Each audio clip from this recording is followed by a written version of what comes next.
Mike's on Mike, a conversation about politics, government, and Jacksonville, with 50-year opinion leaders Mike Hightower, Mike Tolbert, and award-winning broadcaster and longtime political observer, Mike Miller.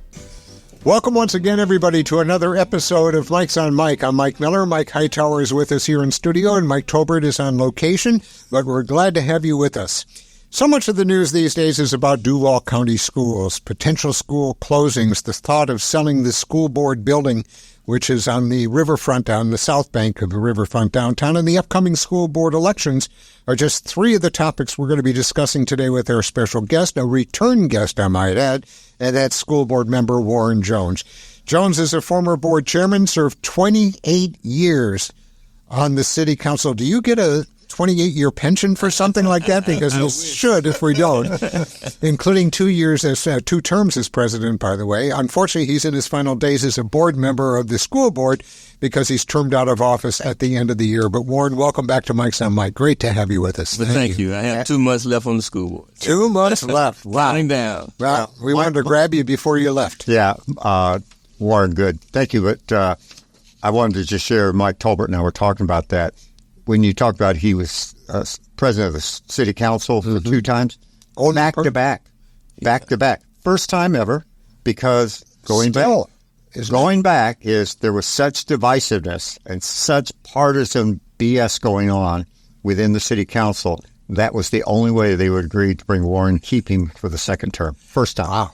We could use that back, by the way. I was the only one to do 2 full terms. Yes. That's right. David Harrell was the first. Oh, is that right? But he only did 18 months. Right. But to be elected, but the reason they kept you is they couldn't agree to adjourn. I remember those days at 2 o'clock in the morning. They couldn't find a way to do it. But thank you. Yep. Mr. Tolbert, start us off, please.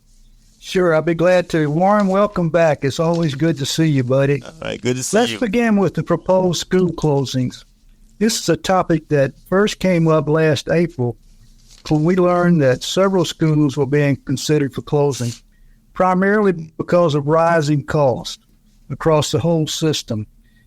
At the time, I also think it was expected that there was going to be a big community outcry around those schools from alumni and parents, and that happened as well.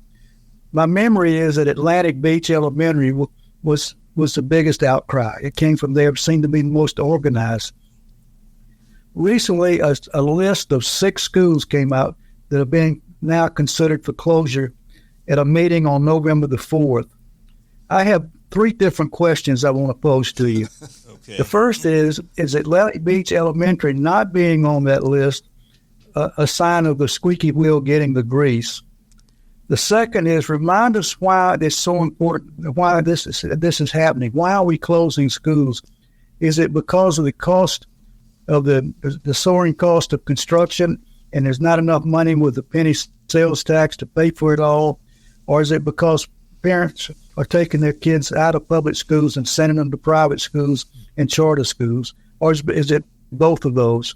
And then thirdly, there's an election the next day, November 5th, when you're going to have a whole new constituted school board. Why is this board not waiting until November 7th or 8th or 10th or January when there's a new board in place to do this? Well, those are very good questions, Mike, and I take the last one first. We decided that because of our financial concerns with the district, that we needed to make that decision as soon as possible so parents can make an informed decision on what schools their child will attend next year, assuming that school is being closed.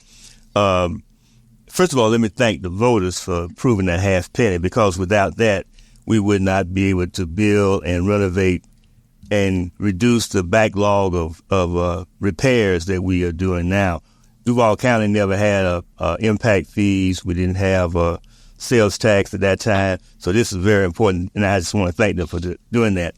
Unfortunately, when we approved that half penny, there was a lot of pushback from the charter school movement, and the city council and the mayor blocked us until they go to Tallahassee and change the law. We have to share that per pupil funding with the charter schools. So that's what that impacted the cost how much money we would take in, because part of that money is shared now with charter schools. The original plan did not include sharing per pupil, giving them a portion for safety and security, because most of the charter schools were less than 10 years old. We have schools in Duval County, as you well know, that's over 100 years old. Right. Henry H. Kite, Annie Morgan, those schools are over 100 years old. So there was a backlog of repairs, so we needed to address that. And Dr. Green, in her wisdom, saw the need to do it, and we moved forward. Part of that original plan was to consolidate some of the smaller schools because they were not efficient. And so there were a number of school consolidations in the original master facilities plan. That number increased because after the pandemic hit, the cost of rebuilding skyrocketed. Rutledge Pearson, for example, was the first one that opened. That was rebuilt on site. It was estimated to cost $29 million for elementary school. It cost us $41. Jeez. The first new high school, Rebought High, was estimated in 2018 to be $62 million. It cost us $122 million to build Rebought. So basically everything doubled. And so if you built everything as planned, we were $1.4 billion short based on the revenue we're taking in, wow. Based on the sharing with those dollars with charter schools. The declining enrollment increased the number that we have to share with charter schools. So all that impacted our decision to look at consolidating more schools. Of course, the previous superintendent, Dr. Dana Krishna, asked the consultant to look at what's the ideal number you need in order to make sure a school is fully funded. Because if the school is not fully funded, you're taking that money from schools that are fully funded to support a school that's not. His number was 800 students for elementary school, 1,100 to 1,400 for a middle school, and 2,400 for a high school. That's how they got the list of 30 schools. And on that list was Atlantic Beach Elementary. I do believe that had an influence on the decision that the board is going to make in a few months, or next month, I guess, on which schools will be closed, because they had an organized effort to save the school. The mayor from Atlantic Beach mm-hmm. and all the surrounding beaches, they were well organized. They were at almost every meeting we had. Now, having said that, I tell people all the time that because you escaped this time, if the trend continues, other schools will be closed maybe 2, 3, 5 years down the road. Atlantic Beach should be back on the list to be closed. Unfortunately, the bulk of those schools that are being closed are in the core city. When I went on the school board in 2016 now, I had 38 schools in my district. Laura Hershey had 9. As we understand, a lot of those schools in the core city was built to maintain a segregated system, so there was truly not a need for all those schools. Plus, people didn't ride to school, they walked to school. So those schools were built so people could walk to and from school. That's a concern we have now as we move forward with this consolidation plan. How do we not create a school deficit in some neighborhoods that are with declining populations, older populations, and yet maintain some institutions that they've been depending on for years? How do you maintain that? And so that's something we're wrestling with now. But I think I hit on your question. What's your first question now? Maybe I missed that one. About why Atlantic Elementary? Oh, yeah. Left the yeah. I think that. You got them all, buddy. You got them all. and a couple extra. Following up on that, kind of dovetailing what Mike Tolbert just said, which, by the way, we always remind our audience, Tolbert always tells everybody you can never over-communicate with the voters. And in this case, Atlantic Beach, another one. But along those same lines, if we kind of go back to the 2 referendums that Mike and I had the opportunity to be a part of, as well as your leadership, Dr. Green at that time, if we all remember, she did a concerted effort of a lot of community engagement, getting out there, to Mike, what Tolbert says, over-communicating. I don't mean to put you on the spot here. Oh, no, go ahead and do it. Yeah, but just for his observation. But, we have a new superintendent. They said you're going to do the vote before the new board comes. Any feeling of how the superintendent understands the importance in Duval County about community engagements and those discussions? I think he's learning. Dr. Bernier has been great to work with. Okay. He really cares about students. He was trying to make sure he inherited a mess. because if we don't make a decision quickly, then those parents who are undecided, they may end up going to a charter school. So we don't want to put it off. And then if we put it off, the new board has to take several months just to get caught up. Right. School choice starts December 1. So we want to make sure that they have parents who want to make a decision have that window opportunity to do it. Normally it starts January, but we moved it up a month because we want to compete with the private schools too.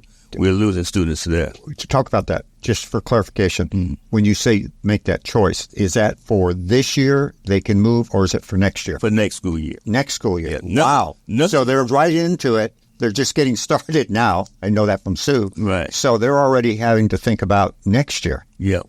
Whatever schools are closed, none will be closed until August of next year. And so the schools that are being rebuilt, Rebald and Southside Estates, they won't open until August of next year. So we are still moving. We paused all new construction until we decided which schools will be rebuilt and which one we can afford to rebuild or just remodel. Okay. So we want to try to make a decision because parents are wondering, what do I do? My school is on the list. They got that list of 30 schools. My school is on the list. You haven't made a decision. I'm going somewhere else. So we don't want to leave that question out there in the public that, yes, we haven't made a decision. Plus, Lori Hirsch and myself and Kelly Coker leave in November. So we want to make sure that, because we've had the hearings, we had a hearing in each of the school board districts, all 7. Of course, as you pointed out, Atlantic Beach had 129 speakers. I remember that. Wow. At 1 minute. Luckily, we didn't give them 3. And they had the largest, and we had at Fletcher High School, so it was convenient. And then we had others. The ones on the west side was fairly well attended, but nobody was close to what Atlantic Beach had as was turnout. So we recognize that, but we don't want to allow the politics to determine which school we keep open because they are loud, vocal, and well organized and well financed. That should not be a determining factor.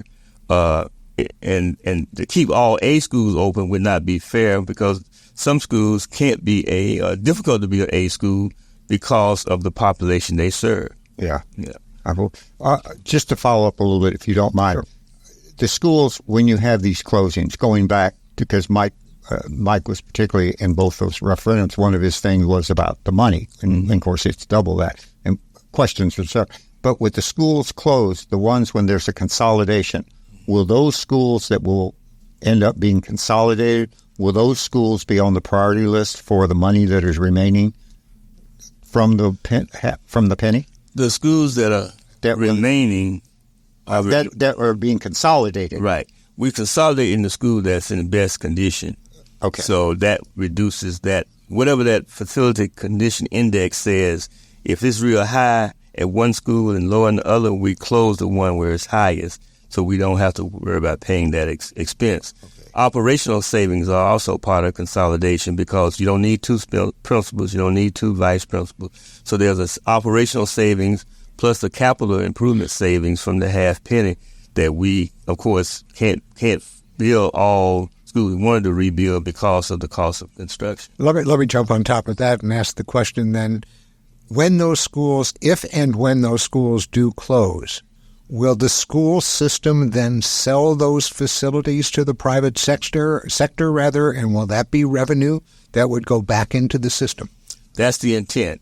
Since I've been on the board, 6 of my schools have been closed. I went from 38 to 32 schools, and 2 more to be closed.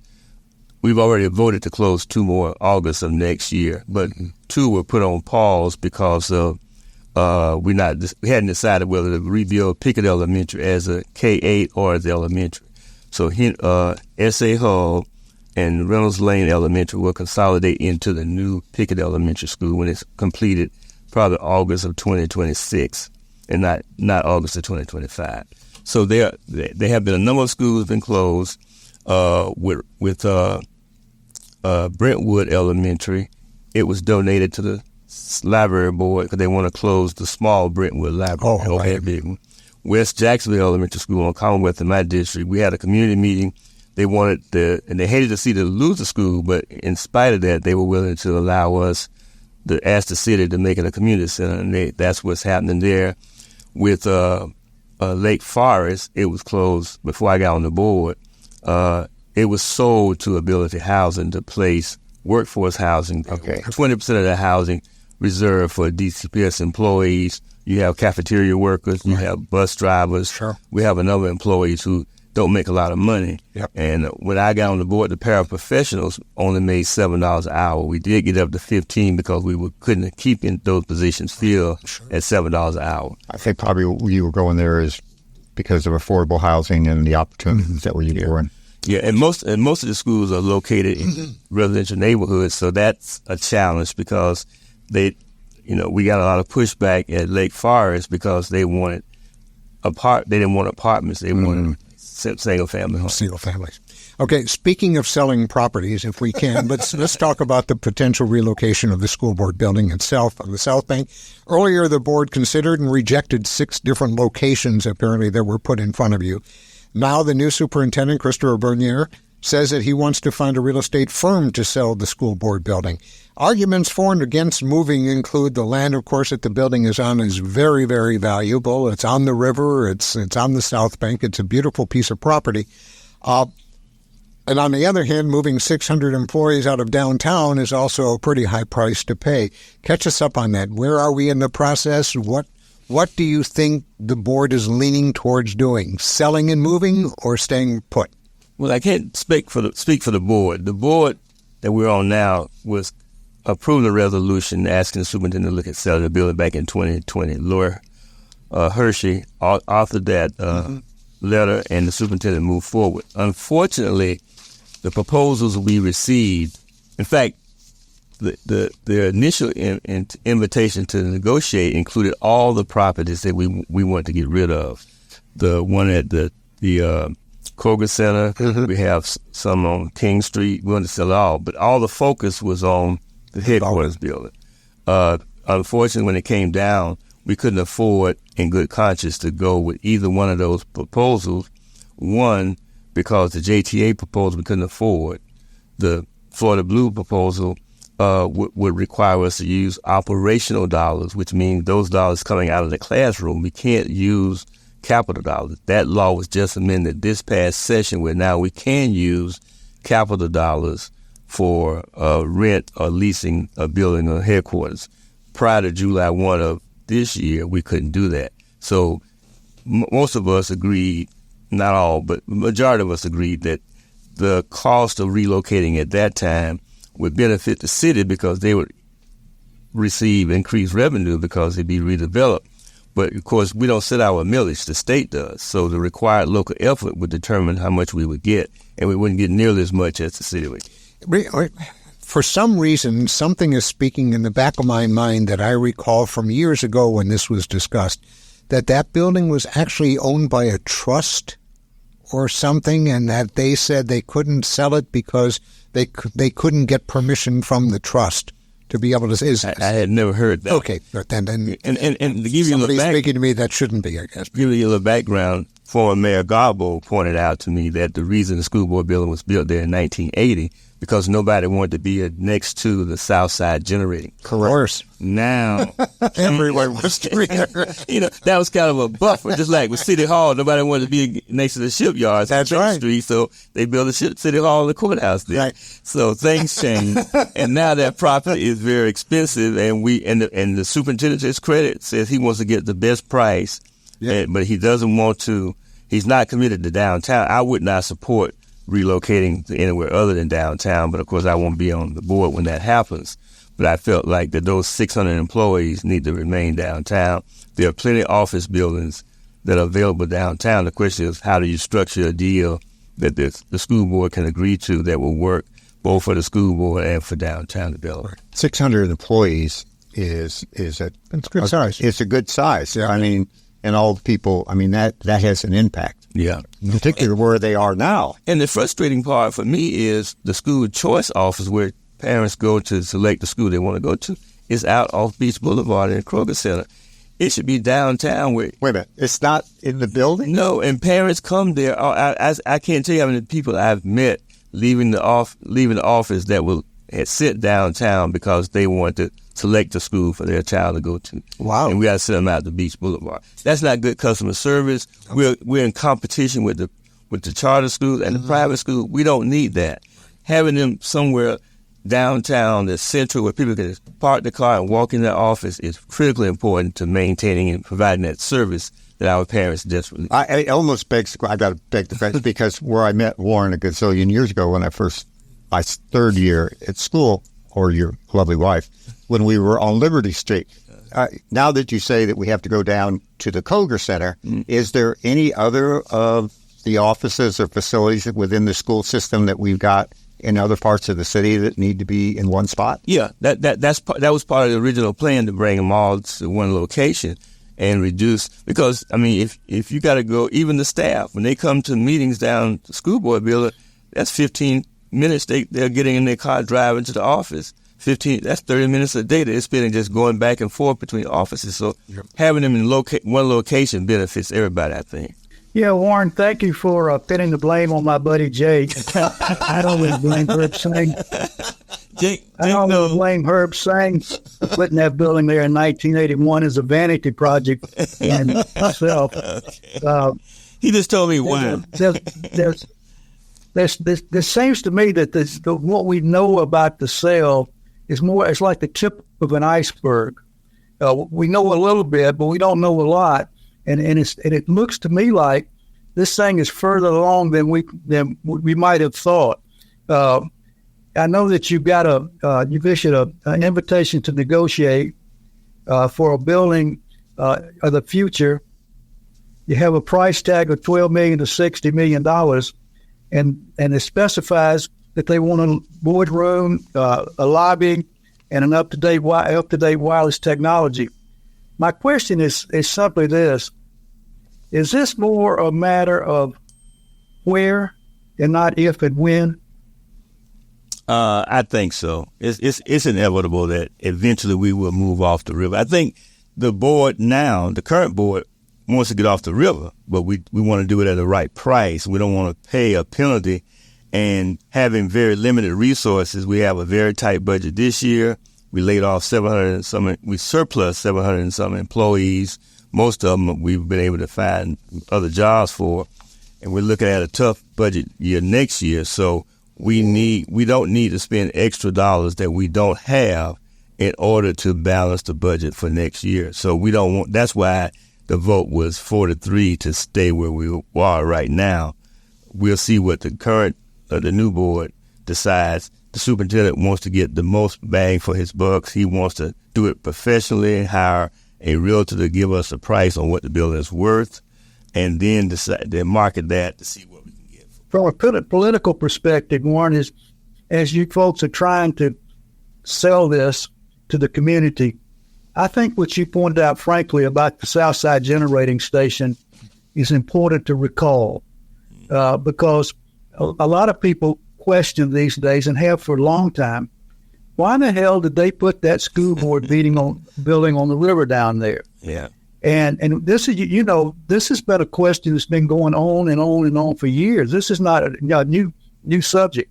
So I think as you guys are communicating this, one of the reasons why you want to move it off the river is to talk about why it was there in the first place, because of the Southside Generating Station, and the property didn't have that much value. Right.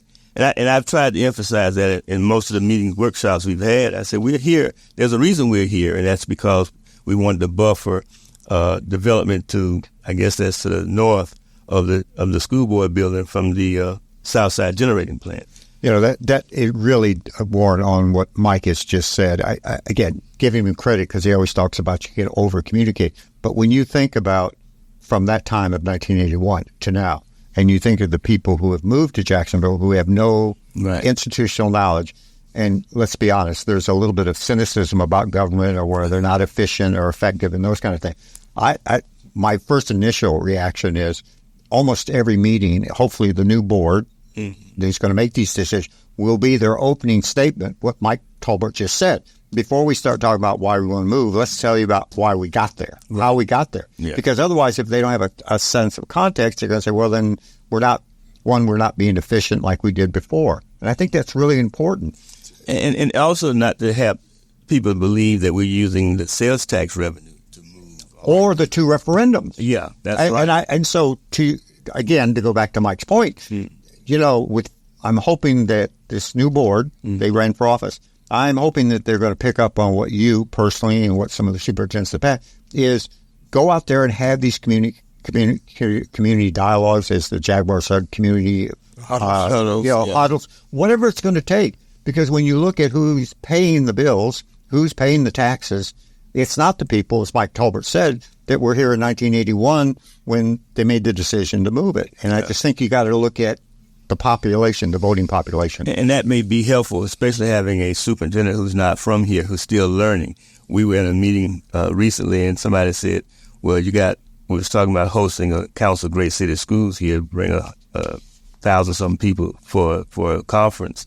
And so, you can use Mocha, and Marsh. And somebody said, the superintendent, wait a minute, what's Marsh? Now, who's new? Yeah. And so we need to make sure that we overly communicate that, so people will know why we're here, why we have a building on the river, and why we want to move, and that we're not going to use, as we promised, the sales tax revenue or the millage increase to facilitate that move off the river. We got to use other resources that we have. Not that you don't have any experience in this, of course, but let's talk politics a little bit, if you don't mind, because we all know about the high-profile elections that are coming up on November the 5th. I hope everybody does know.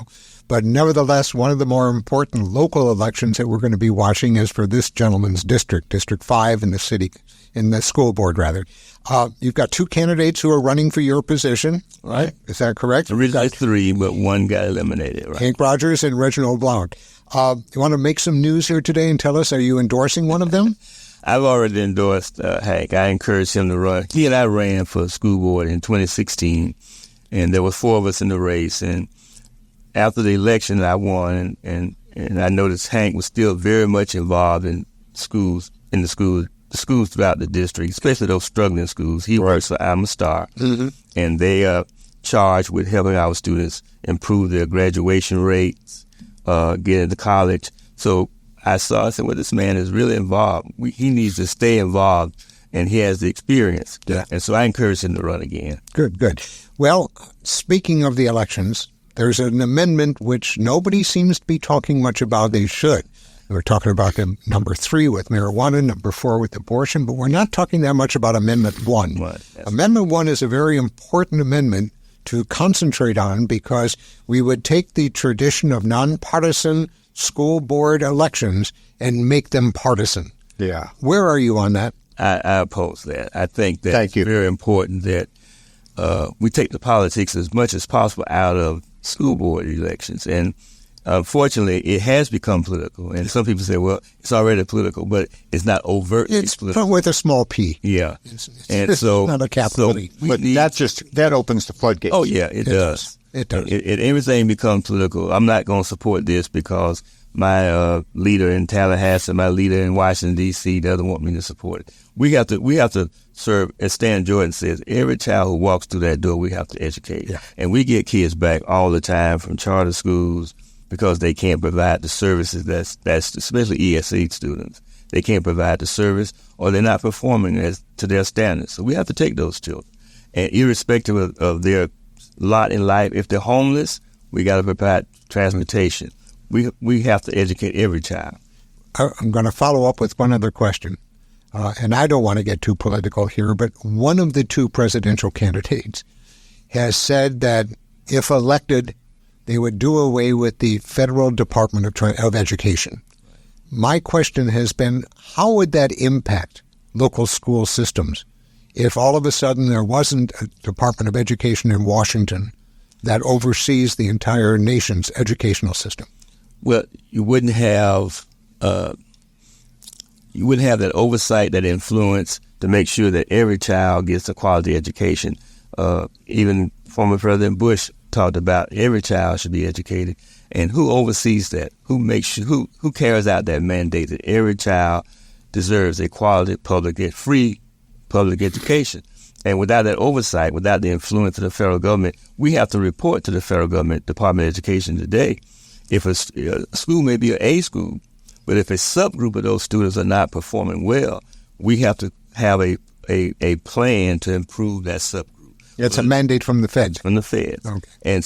And they can cut funding if we don't do it. Mm-hmm. And so we have to do that. So without that oversight, you can have an A school with every child who's Hispanic, or every child who's black, or every child who's disabled, or every child that's gay. They are failing, but yet the school is A. We have to focus on every child. And I think that's very important why we need to keep. You know what? One more time, thank you so much for being with us. And the three of us really do appreciate and salute your long-time public service. It's been incredible. It's been a gift to the community. And I'm wondering if you can reflect on those all that time and give us a couple of thoughts that you might have. What have we done right and what have we done wrong? And finally, if you had a magic wand, what would you want for Jacksonville in the next decade? Wow. I think the city has done a lot of good. I mean, I think the refocus on downtown was critically important. A former mayor, I won't call his name, made me aware, and I grew up here and didn't even think about it, that every hotel in downtown closed between 1968 and 1979. Every hotel, from the Robert Meyer, the George Washington, every hotel in Mayflower. And we were a medium-sized convention town without a convention center. And we lost all that. And now we have a focus on downtown. We need to continue that. Downtown, growing up here, I grew up in La Villa before we moved to the North Riverside. And I remember many times walking downtown. And even though it was during the 60s and 50s when I grew up, part of it was segregated, but you still felt a sense of community. And you felt that, hey, everybody here can get along. It was different, but people did get along. Mm-hmm. And I was 7, 8 when I was 8 when we moved. And so I saw something in downtown, and that's one reason why I wanted to come back and really help and grow the city, because I had classmates who said, no, I'm leaving here. They they graduated from college and went off somewhere else, but I just felt like I could make a difference here. And I think the city council that I served on, and people forget, when I ran in 79, the city council made $8,400 a year. Mm-hmm. So I wasn't running for a job. I was running to serve. And I teased Eric Smith and Rodney Hurst and others about that. Hey, when you ran then, Denise Lee too, God bless her. So we talked that we weren't running for no job. We running to serve, to do what was best for the city. And now I think with term limits, you got just the reverse. People are now, they're making $50,000 a year. I do that. I do that part time too. Sure. And so and then they're looking at the next job. Exactly. And so we were just concerned with how can we best serve this community. And I'm blessed to say that those who I served with for those first 20 years on the city council, that's all we were focused on. We didn't care who the mayor was, Democrat, Republican. We worked with them. We made sure that we did what was best for this community. You don't have that today, unfortunately. All right, guys, we've got to wrap it up here. We're out of time. I remember those days well. For all of us do. I just want to echo what Mike Tolbert said. Thank you. 28 years of service just on the school, city council. When you look at all of us. But seriously, thank you for what you've done and what you do. And I hope that the new board will reach out to you. Yeah. That institutional knowledge is priceless. Thank you for what you do. Appreciate it very, very much. That's going to do it, everybody. Thank you so much for joining us once again on this episode of Mike's on Mike, brought to us by the Jacksonville History Center and the fine folks at the Historical Society and all the donors who keep the lights on and the cameras rolling. We'll see you again next week. Take care. Mike's on Mike with Mike Tolbert, Mike Hightower, and Mike Miller can be found on your favorite podcasting platform, Facebook, and YouTube. Visit the website at mikesonmike.com. Join us next time for more conversation with Mike's on Mike.